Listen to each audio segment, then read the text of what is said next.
welcome to the Lawsalooza podcast, a legal comedy podcast where we discuss some of the most ridiculous laws and funny cases around the world while sipping on some adult beverages, all related to that week's themes. Our hosts are Shawna Miranda, and Lindsay Reedy. Obviously, Lindsay is not here today. I am standing in for her. My name is Chris Pedersen. We're all North Carolina attorneys, and we're looking to bring you a unique twist on legal cases, but nothing in this podcast should be construed as legal advice. Do not forget to like and subscribe to us on Spotify, Apple Podcasts, Google Podcasts, Anchor, and YouTube. You can also follow us on Facebook, Instagram, TikTok at Lawsalooza Podcast. Do you want us to pause? No. Keep going.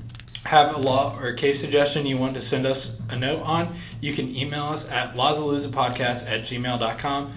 Now for our next episode. This week we are continuing our spooky theme with haunted houses. We'll have our standard 3 segment episode. Yeah, segments. Well, read your script. Our standard 3 segments, gotta wing it sometimes. Starting with the drink, the law, and finally the case. So for this week, the drink was one that Lindsay had prepared for me already. So if it's terrible, that's Lindsay. You're not taking any credit? No whatsoever. It's like very fast and aggressive. No.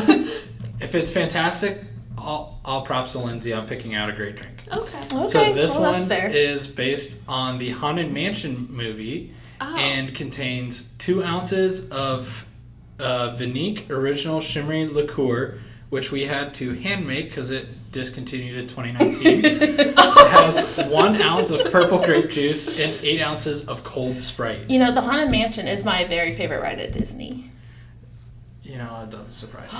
I should have brought. It was a fun ride. Well, we went. We love Disney, so when we went, they had a little gift shop because we went during Halloween time, and you could actually have pictures taken where they turn you into one of the ghosts, and they're up in my house every Halloween of my kids, so they look like the ghosts that hitchhike with you at the end. The hitchhiking ghosts. I love that ride. I didn't notice that when we were at your Halloween party last year.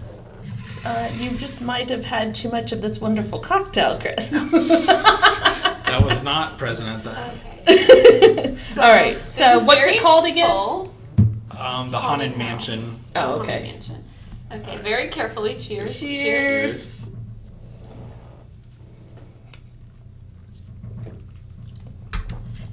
I just taste Sprite.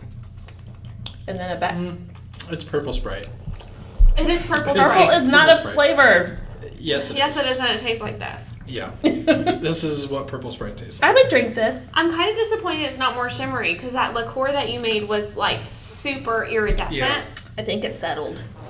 Well, I also think there was Can you guys see a shimmer? Oh, no. I got something on my hand. There also may have been that's the black sprinkle rim. Not enough space in the glass to call for all of the liqueur that was necessary. Oh dear. So Lindsay's choice of glass and total volume of drink. The glass is super cute. Dollar store It is props. very cute, but now I have got black sprinkle all over everything. Juice. Is that a thing? Sprinkle juice? Sprinkle juice. Yeah, look at this. Also, whoever put the sprinkles on top, I could have gone without. Okay, well, you know what? I was just doing what I was told to do. Okay, but at least I did it before putting the drink in there, which was not my first instinct for some reason. Which would have been much Miranda, messier. Not bartending. She can come up with the drink ideas. I have made excellent drinks in the past. Until you take them and dump them. She doesn't rim her drinks. Don't rim the drinks, okay? And the last time I did it, Shawna helped. And we didn't do it this way for some reason. We did it a much more difficult way. Of course we did. All right. Naturally. What law do you have for us, Miranda? Okay, so I'm just going to take another sip of this. I drank half of mine. Shawna had a long day. Okay. Mondays. Mm-hmm. Okay, so I'm just going to clean it up with my show notes. Because I'm going to end up putting my sleeve in the sprinkle juice. The this is like a little flowy sleeve, and I should have worn it last week because when I bought this shirt, I bought it because it reminded me of pirates. That would have been funny. The whole reason I bought this shirt. You should have told us all we could have dressed up like pirates last week. Yeah. But Sorry, the episode was about ghosts, but whatever. It was a ghost pirate. Ghost It was pirate. very Yeah. on, very on theme. It was. Anyway, so Well, how do you know what he looked like? Because he never physically manifested. I don't know. She. Well, I described imagine he himself. looked like Johnny Depp. So did she, apparently. Well, nothing wrong with Most that. women would have. I feel like I would not be afraid if a Johnny Depp lookalike ghost was haunting me. No. Anyways, that's not We what digress. we're talking about today. So, I looked for laws about haunted houses, and also, side note, like, it's great that Chris is on the show today because he does real estate. Yes. And so... That involves my case, too. Oh, perfect. So he might have some input on our haunted house cases. Oh, I have input. I don't know if it's legal. Well, we're not allowed to give legal advice, so it's fine. It's better that way. Anyway, so I was looking for haunted house laws, and all I could find was your standard, like, do you have to disclose if your house is haunted in a sales contract, and I thought that was kind of boring. So, did you just nod and agree? Yeah. Okay. So, selling houses is boring. Interesting. So, the law I found, it's like kind of haunted house adjacent, because I think these people maybe could like cause your house to be haunted, but also maybe not. So anyways. We do a lot of adjacent when we come up with topics, don't we? It's fine. Better to find something adjacent and interesting than on point and boring, right? Agreed. So, anyways, what I found out was that in San Francisco and in other cities in California, like Sacramento, for example, but San Francisco had like the most well-rounded law on this. You can, luckily, maybe, get a permit to become a professional necromancer. What? Yes. First off, a what? A necromancer. So we're going to talk about what necromancy is because it's not what I thought it was. I hope it's not what I think it is, too. What do you think it is? I'm not going to say. I get in trouble when I say things like that. So, I think you're thinking of something I am. else. Yeah. That's not what And it's not what it is. I get in trouble when I say what I think. Yes, because... Okay, so San Good thing you're Francisco HR. has what's called San Francisco Police Code, Article 17.1, and this is really referenced heavily in subsections 1301 to 1306, which will all be linked in the show notes if you want to go read about it. So you can get a fortune-telling permit from the police department that also allows you to practice necromancy. So it's like a 2-for-1, really. So, anyways, the permit allows you to do things such as remove curses, practice mediumship, seership, prophecy, augury. Augury? I don't What know the that. hell is I didn't that? look up that one. Is that Astrology and palmistry. So, Augury. yes, augury is something in that department. Is that like tarot Prophecy. cards, maybe? Oh, Well, perhaps. it's prophecy auguring, right? So it's Oh. connected. No, it's prophecy, comma augury, comma Oh. astrology. Never mind. I don't know. I Anyways, bet New Orleans has a law. oh, they do, but theirs is like the opposite. In San Francisco, it allows you to like place curses and remove them. In New Orleans, it like prohibits So you you from doing that. You're legally allowed to place curses on people? In San Francisco, as long as you have this permit. Yes. And- So Do you have to take a test to get the permit? I will tell you all about how to get it. So any listeners in San Francisco or people who want to go to San Francisco can get this permit. And also, if you plan on going to San Francisco or living there, you can make sure you really get a quality necromancer for your next necromancy need. I Make don't sure they have a government-issued permit. I don't think I could ever hire a necromancy. So that's probably good. They Anyways, don't Sir. know what it is anyways yet, but we're going to find out together. So this also covers pretending to perform any of the above acts or pretending to perform sorcery or black magic. So you can All those either children really trying to do be it or Harry just Potter. act like you're doing it. Well, they can only act like Harry Potter if they have this fortune-telling permit. I wonder if there's an exception for Halloween. There is not. Interesting. They should So- have one.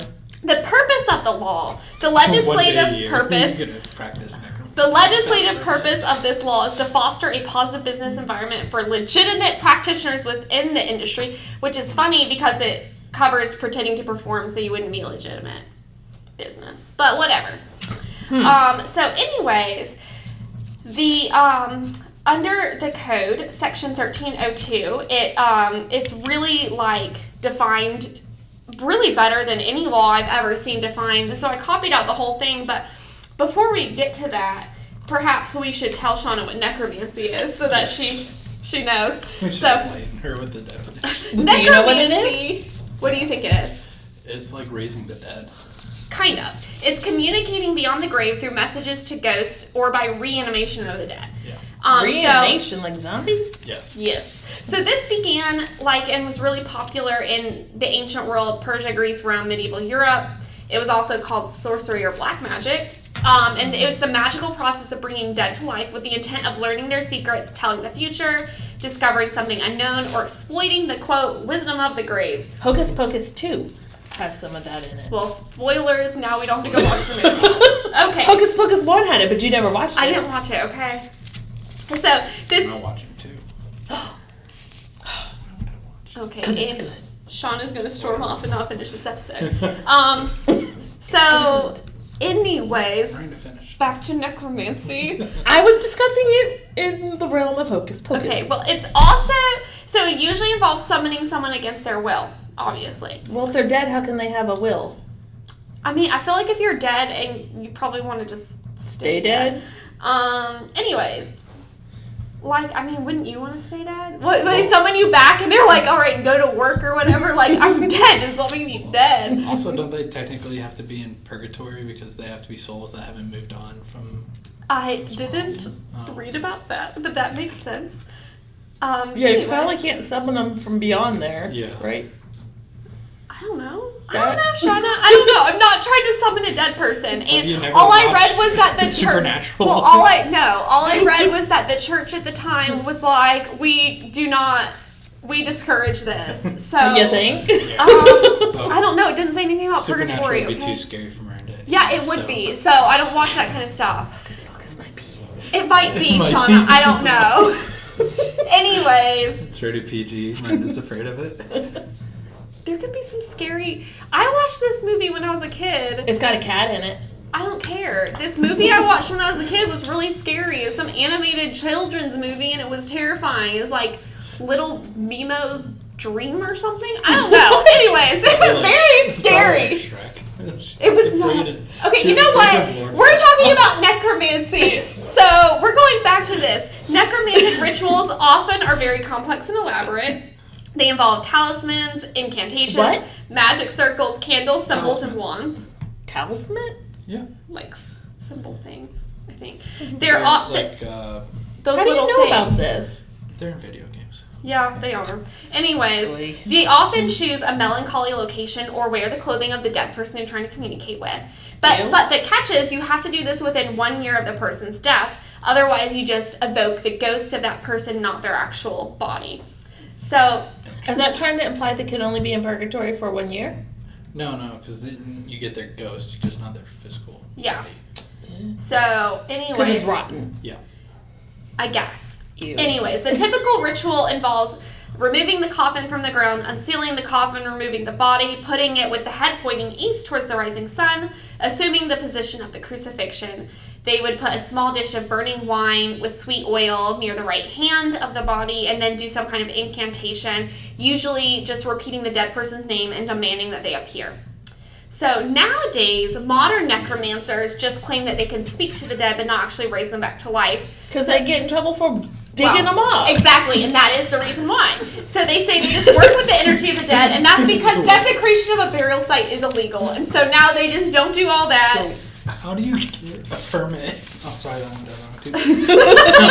So you're able to get a permit to raise the dead, but you can't raise the dead because it's illegal. So, Yes. so your permit doesn't do a whole lot for you. Well, it does. You can because talk to the dead. we're going to tell you all the things that you can do with this permit. So if you can get this permit, listen to what you can do. And I guess the permit gives you the power to do it. I don't know. Is there a test for it? Well, we're getting to that. So under the code, and again, this is the Police Code of San Francisco, Article 17.1, Section 1302. Fortune telling, which is for the permit, is defined as this. I'm just going to read exactly what the law says because it's like super well defined and kind of funny. Because I'm just imagining all these like stuffy people, like legislators sitting around and writing this out and like really taking this seriously. Like this was a serious issue that had to be codified. When was it written? I think it might be in here. 2019? Oh no, it's fairly recent. Yeah, so we'll get to that towards the end. Oh, no. Anyway, so fortune telling is defined as, quote, the telling of fortunes, forecasting of futures, or reading the past by means of any occult, psychic power, faculty, force, clairvoyance, cartomancy, psychometry, phrenology, spirits, tea leaves, tarot cards, scrying, coins, sticks, dice, sand, coffee grounds, crystal gazing or other such reading, or through mediumship, seership, prophecy, augury, astrology, palmistry, necromancy, mind reading, telepathy, or other craft, art, science, talisman, charm, potion, magnetism, magnetized article or substance, or by any other such similar thing or act.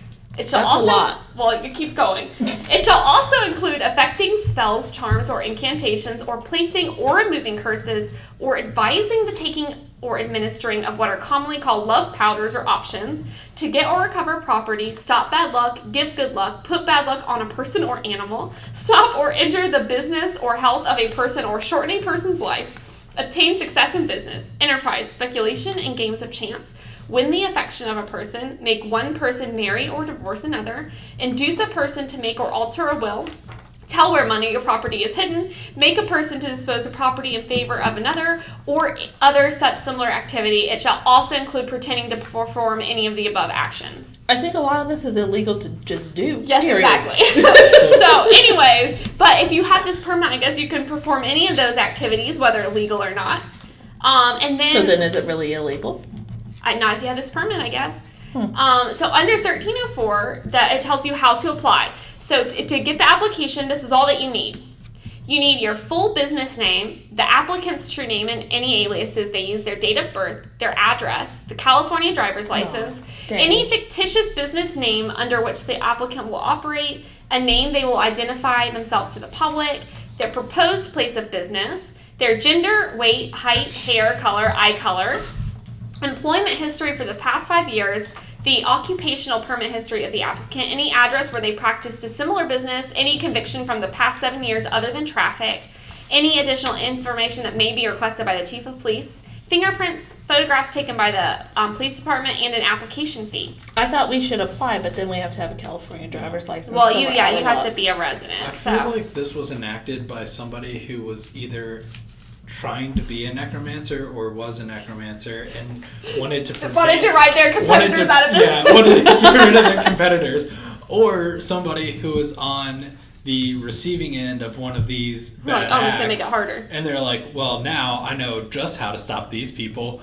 make them get a permit. Well, what's the application fee? Do you know? Yeah, we'll get to that in just a moment. So under 1305, after the application is received, the chief of police should calendar this for a public hearing within 30 days. So I'm just imagining being the judge having to actually hear these. And then you have to grant it or deny it within 15 days of the hearing. And the applicant can file an appeal to the Board of Appeal or file a writ of mandamus with the Superior Court.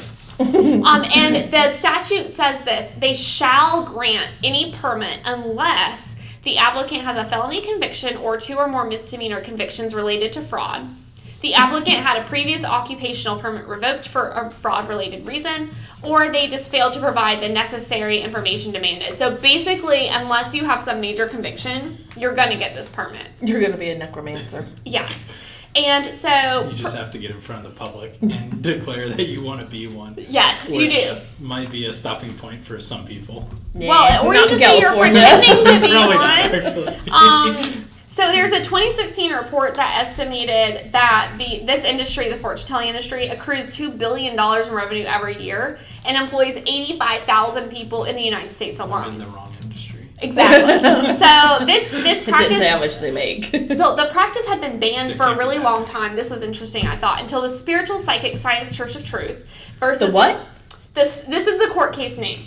Spiritual Psychic Science Church of Truth v. City of Azusa in 1985 that challenged the bans on fortune-telling under the First Amendment. The Supreme Court of California went all the way up there, agreed with the psychics, and overturned all bans on fortune-telling, holding that any ban was unconstitutional, but that it was in the best interest of the public to be regulated by the government, hence this rule, because you want to make sure you're going, again, to a quality necromancer. So you need to make sure they got their little permit displayed in their little window there, and if they don't, you got to run.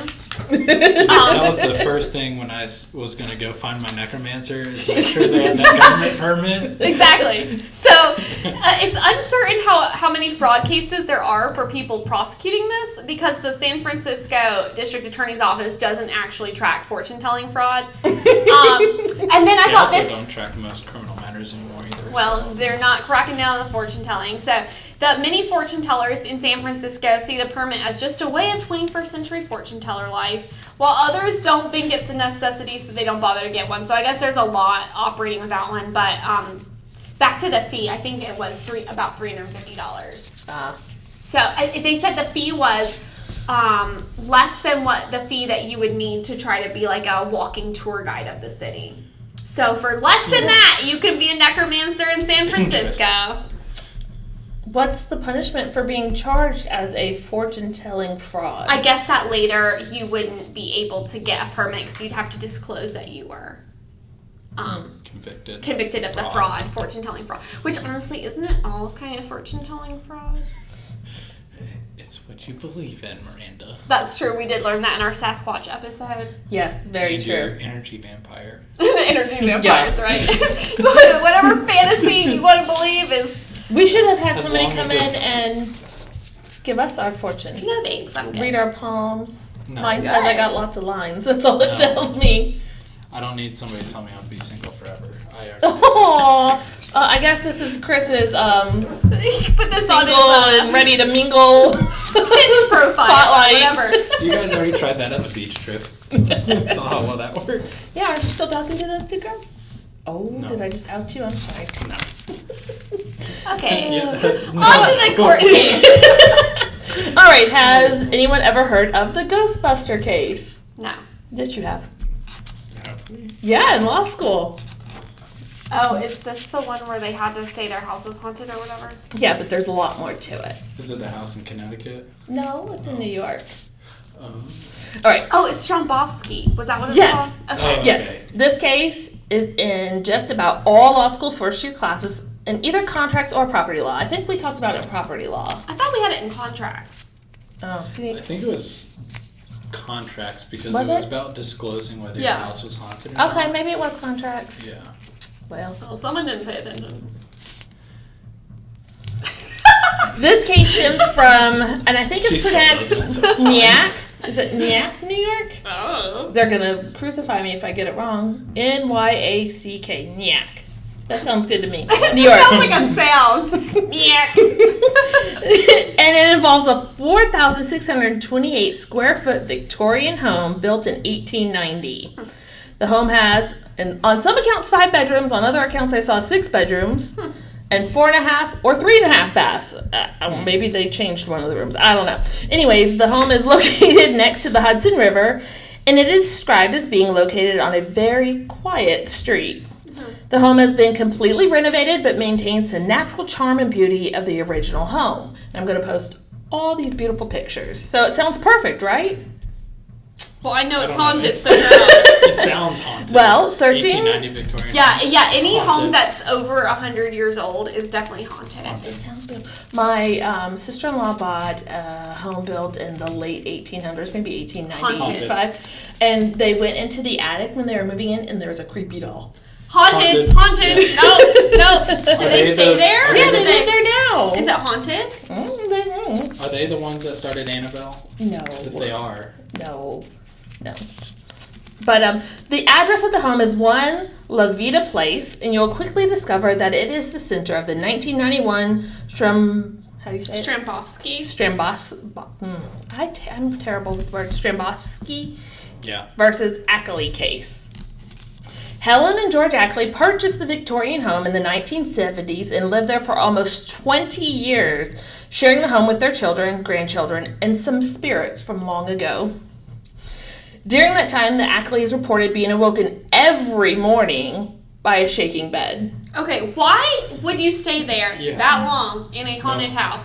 I would last one night and be like, nope. Did you watch The Conjuring? Obviously not. No, obviously not. But if you move out of the house, they follow you, according to professionals. Well, that's why you just make sure your house is a brand new house that does not ghosts in it, and it's not built on an Indian graveyard. No. When they bought it, there was no reports of it being haunted before. Oh.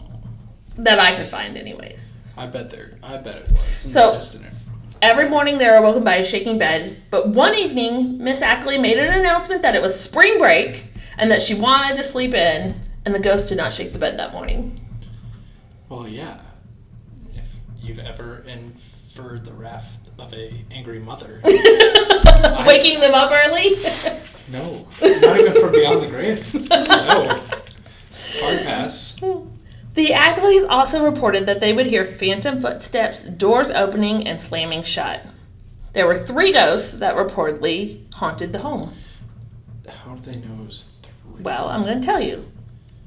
Miss Ackley, Helen, reported seeing a ghost while painting. She stated that he was sitting in midair, watching me paint the ceiling in the living room, rocking back and forth. She was on an 8-foot stepladder. She asked the ghost if he approved of what they were doing to the house, if the colors were to his liking, and he smiled and nodded his head. Okay. Another ghost was reported to spend time in their daughter's bedroom, just waltzing. Okay, no. Waltzing in the bedroom? Okay. And the final ghost was reported by the Ackley's son. The ghost was described as a Navy lieutenant during the American Revolution. This particular ghost was spotted right outside the basement. So that's the 3 ghosts. Interesting. This house was built in 1890. Yeah. But it's haunted by a ghost from the Revolutionary War. Well, maybe he had a battle on the site. There's a reason for the Third Amendment. Okay. I mean, just the dates don't add up, that's all. Anyways. Well, what if he was quartered there during the war? The house wasn't built then. Well, not that house. Maybe another house. He, is a time-traveling ghost? No. Okay. Maybe he died on the grounds there. Yeah. By the Hudson River. That The probably grounds was don't move. important. I don't Okay. know.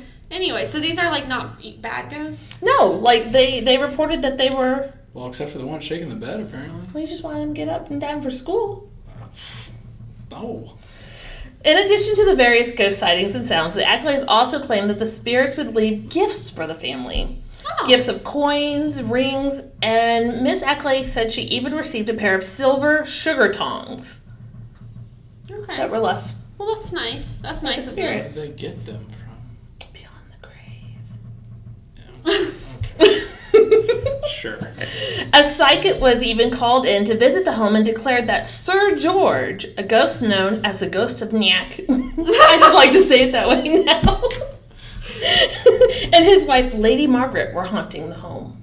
Okay, so there's 5 ghosts now. Well, I don't. That'd be they at least didn't. 4. Maybe it's the husband of the waltzer in the bedroom. Yeah, Who doesn't physically appear. Kind of like they the never Energy said Vampire. Mm-hmm. Sir George or Lady Margaret were one of the other 3 that they described, Okay. but that's what the psychic found when she... Did she have a license? permit? Yes. I don't know if she needed a permit since it was in New York, but... Probably big government.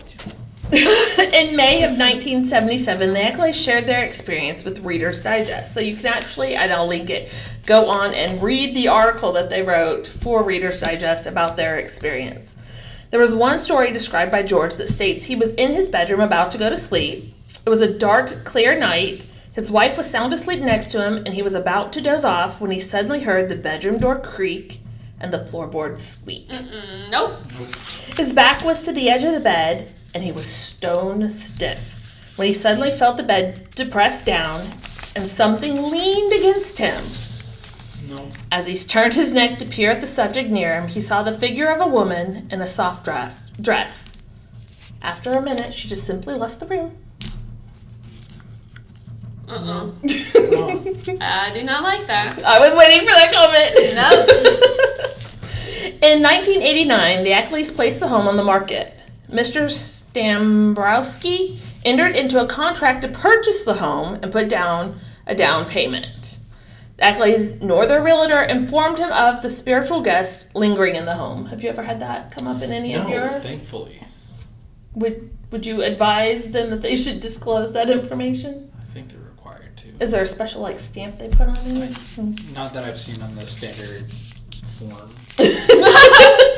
However, once Mr. Strambowski found out that the home had these ghosts lingering around, they actually called them poltergeist. But I think there's a difference between poltergeist is much and scarier. a ghost. I think a poltergeist is the physical apparition of I a don't know ghost, what it is, but whereas poltergeist sounds like a demon. Yeah, that seems scarier than It what seems they're much I think a experiencing. poltergeist is the physical apparition, whereas a ghost can be physical or just, I guess, energy waves, according to our Well, I don't want episode. either one in my house, but poltergeist sounds scary. Well, he didn't either, and he wanted his money back, and they said no, so he took him to court. The New York Supreme Court ended up ruling that the house was legally haunted and that it should have been disclosed to the buyer. Mr. Strambowski was allowed to withdraw from the contract, and he received half of his down payment back. Interesting. Yeah. I feel like it's not very fair. You should receive it full if it's going to be a breach of contract. Yeah, why did he only get half? I don't know. It didn't explain, and I don't remember talking about that in I law don't school. remember that either. I remember But it. I don't remember why. I think it's because New York's weird. But the house is still ruled legally haunted. In 1991, the Ackleys eventually sold the home to a filmmaker, Adam Brooks. The house has sold a few more times since then, and no other reported haunts from the owners have surfaced, except in 2003, when Helen Ackley passed away, and it is said that she now haunts the home.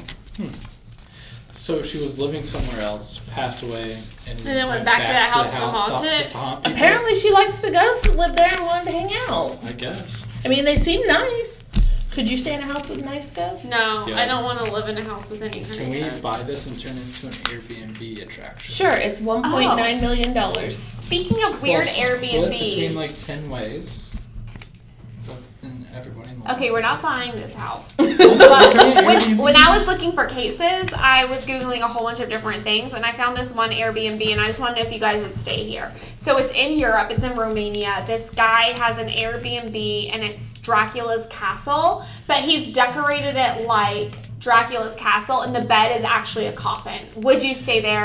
Oh my god, there's a show No. on Yeah, exactly. Discovery Plus called I Purchased a Funeral Home. And they're remodeling the entire funeral home. No. And they turned a coffin into a bar and the embalming room into a cigar place. Oh. And they even found old embalming tools that they like decorated it with. Oh, no. And they left a bone of a hand in there for one of the contractors as a prank to see if he would get freaked out by it. And I do believe he did. I also But would be freaked I out. don't think I could buy a funeral home. Or stay in Dracula's castle. Like, yeah, no. Is it the real Dracula's castle? Probably not. Well, I don't think there's a real Dracula, but There was. Not like he's depicted, but there was a real Dracula. it was based on Vlad the Impaler. who's Yeah. Russian, but this is a Vlad. Romanian castle that I don't think has any attachment to Vlad the Impaler. But, yeah, it's like Dracula's castle, I guess. I think it really is an old castle. He's turned into an Airbnb and it's decorated super spooky, and the bedrooms, the beds is just a coffin. You know, Yeah, I- I only want there's to be in a no coffin way at one I time. would I could stay there. in it No way. as long as the beds were not coffins. I don't even think I could stay there at all. That is too creepy.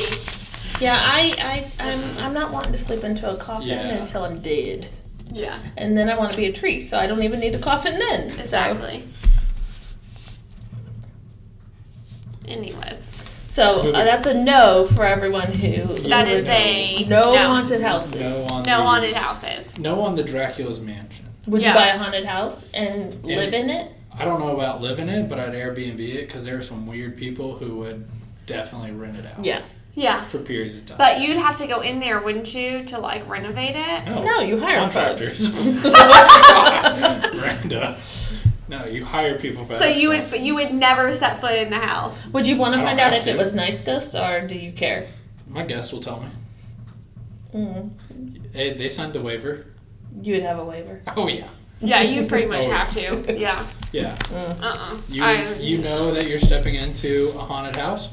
Well, I don't believe in houses Wait, so being haunted. are you required then to tell, like if you're an Airbnb host, to tell your guests that the house is haunted? So. Ooh, I don't know. Because I'm about to go on a trip and stay in an Airbnb, and I really need to know if it's going to be haunted. I believe if you're renting it out, probably. Because in general, I think it would be a breach of contract. I don't know. Because it would be, like, it's not something that you would generally assume. You would assume that wherever you're staying is, like, Not haunted? a livable situation, and I think for most people that would mean not haunted. Yeah. And so if it was haunted, I believe that would be a breach of because contract. I know that the law, like in different states, is different even on the sale of haunted houses. Yeah. So I don't know, would it be specific to each state that's Probably. required? So, I need to do some like, research. New York requires that you disclose it, but I would assume under North Carolina, where I believe it would just be a material breach of the contract if, the purchaser plead. So if I got into a house and I was like, I really don't like this, I want out, I could just Say it's haunted? You'd have to prove that was haunted. So wait, does that mean the How do you court prove anything's haunted? legally recognizes This lady the existence of obviously ghosts? got it proven that it was legally haunted. She proved it was haunted because they wrote an article to Reader's Digest. Is that the only way that she proved it was haunted? Yeah, does the How do court you read- take how do you judicial read the notice court? of ghosts? Yeah, I would take this case and I would take their test for how they just found it was legally haunted. And I then think would the apply fact that they went around talking about the hauntings is how they proved that this house was haunted. And they wrote a story about it, and they had a psychic come in. Yeah, see, So they believed it was they haunted. had a But government certified psychic. Government certified. But if it wasn't a certified psychic, then it's just like a no-go Yeah. on that, Yeah. not haunted. But everyone else who's purchased the home says it's not haunted. Even the last time it was sold in 2019 to some musician who I didn't know how to say his name either, so I you just just write it down. He just bought it in 2019. Well, it was maybe- like this long and started Maybe with he an M. doesn't want to say that it was haunted. Maybe they're trying to overturn the ruling that it's legally haunted. Do you think you can... No, I think... Was it haunted? How do they know it's always haunted? Because he knew it was haunted. I know people that would do that. But how do you change the ruling from legally haunted to not legally haunted? You pull a conjuring and you have your house... yeah, maybe the Less ghosts followed them exercised. when they moved, and that's why it's not haunted anymore. Maybe. Yeah, my house doesn't want to exercise. Okay. Exercise and exorcised are two different things, Shawna. I know, it should be funny. So I guess bring a priest to your next house walkthrough or something, just in case.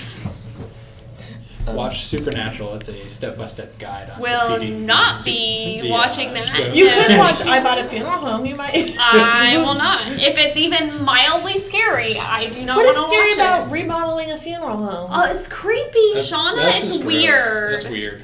It's weird, really weird. Shawna. I think the coffin was not used. Does that make it better? No. No. But if it was used, that feels like a crime.